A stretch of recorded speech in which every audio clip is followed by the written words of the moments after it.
C. Joseph Vijay எனும் நான்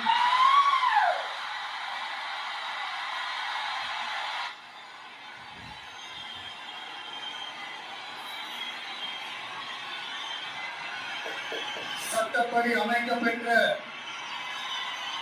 இந்திய அரசியல் அமைப்பின்பால் உண்மையான நம்பிக்கையும் மாறா பற்றும் கொண்டிருப்பேன் என்றும்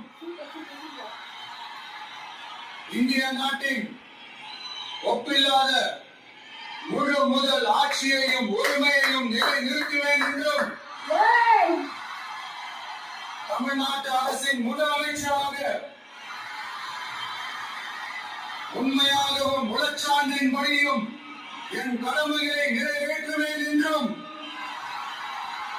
அரசியல் அமைப்பிற்கும் சட்டத்திற்கும் இணங்க அச்சமும் ஒருதலை சார்பும் இன்றி விருப்பு வெறுப்பை விலக்கி பலதரப்பட்ட மக்கள் அனைவருக்கும் நேர்மையானதை செய்வேன் என்றும் ஆண்டவன் மீது ஆணையிட்டு உறுதிமொழிகிறேன்.